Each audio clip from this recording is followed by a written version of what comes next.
নমস্কার বন্ধুরা, ঘরোয়া হেসেলে সবাইকে স্বাগত। আশা করছি আপনারা সবাই খুব ভালো আছেন। আজকেও আমি একটি শাকের রেসিপি নিয়ে এসেছি। আজকেও আমি লাফা শাকের রেসিপি নিয়ে আপনাদের সামনে হাজির হয়েছি। তো আজকে আমি লাফা শাকটা তৈরি করব ছোট মাছ দিয়ে। এই লাফা শাকটা কতি মাছ, বৈরেলি মাছ, যে কোনো মাছের ছোট মাছ দিয়েই করতে পারেন, খেতে দুর্দান্ত লাগবে। তো আজকে আর কথা না বাড়িয়ে আজকে লাফা শাকের রেসিপিটা আপনাদের সঙ্গে শেয়ার করব। তাহলে চলুন আজকের রেসিপিটা শুরু করা যাক। প্রথমে এখানে আমি ছোট মাছ নিয়ে নিয়েছি। মাছগুলোকে খুব ভালো করে কেটে ধুয়ে নিয়েছি। এখন আমি লবণ আর হলুদ দিয়ে খুব ভালো করে মাখিয়ে নেব। লবণ হলুদ মাখিয়ে নেওয়ার পর আমি মাছগুলোকে ভেজে নেব। সেজন্য আমি ওভেনে একটা কড়াই বসিয়ে দিয়েছি। কড়াইয়ে দিয়ে দিব এখন অল্প পরিমাণে তেল। যেহেতু মাছ ভাজবো, খুব বেশি তেলের প্রয়োজন নেই। তো এখানে আমি 2 টেবিল চামচের মতন তেল দিয়ে নিয়েছি। এখন আমি ছোট মাছগুলোকে খুব ভালো করে মুচমুচে করে ভেজে নেব। মুচমুচে করে কিন্তু ভাজতে হবে, নাহলে কিন্তু মাছগুলো শাকের সঙ্গে জাল দিতে গেলে কিন্তু ভেঙে যেতে পারে। যেহেতু ছোট মাছ গলে যেতে পারে, সেজন্যই মুচমুচে করে ভাজতে হবে। মাছগুলো এক পাশটা ভাজা হয়ে গেছে, আমি আর এক পাশটা উল্টে দিচ্ছি। দেখুন, খুব আলতোভাবে কিন্তু উল্টে দিচ্ছি। মাছগুলো কিন্তু খুবই নরম, সেজন্যই আলতোভাবে নেড়ে দিচ্ছি, নাহলে মাথাগুলো ভেঙে যেতে পারে। এখন মাছগুলোকে উল্টে দেওয়ার পরে মাছগুলো আর এক পাশটা ভাজতে দেব।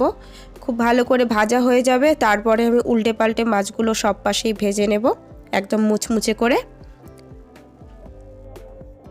দেখুন, মাছগুলো আমার খুব ভালো করে ভাজা হয়ে গেছে। মাছগুলোকে আমি এখন কড়াই থেকে তুলে নেব। একদম মুচমুচে করে ভেজে নিয়েছি। এর থেকে কিন্তু কড়া ভাজলে পরে কিন্তু মাছগুলো তেতো হয়ে যাবে, খেতে ভালো লাগবে না। তো দেখুন, উল্টে পাল্টে নিয়ে নিচ্ছি। এখন মাছগুলোকে কড়াই থেকে আমি তুলে নিচ্ছি।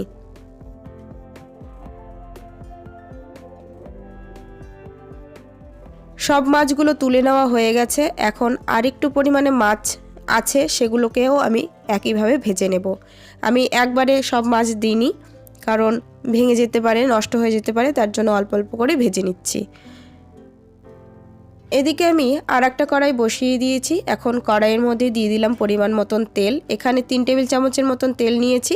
তেলটা খুব ভালো গরম হয়ে গেছে। দিয়ে দিলাম কালো জিরে। কালো জিরে ফোড়ন দিয়েই কিন্তু শাকটা তৈরি করব আগের দিনের মতন।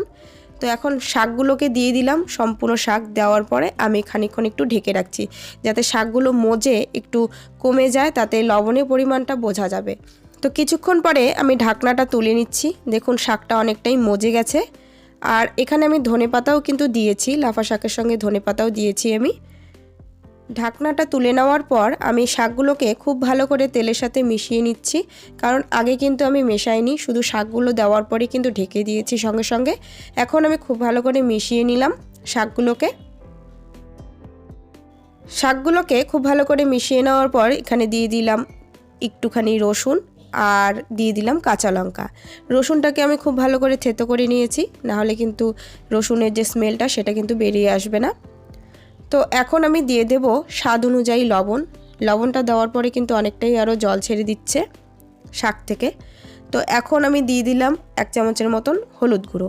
লবণ আর হলুদ গুঁড়ো দিয়েই এই তরকারিটা রান্না করব, শাকের ঝোলটা। তো দেখুন কতগুলো জল বেরিয়েছে। এই জলেই কিন্তু শাকটা সেদ্ধ হয়ে যাবে, আর কোনো কিন্তু জল ইউজ করব না এখানে।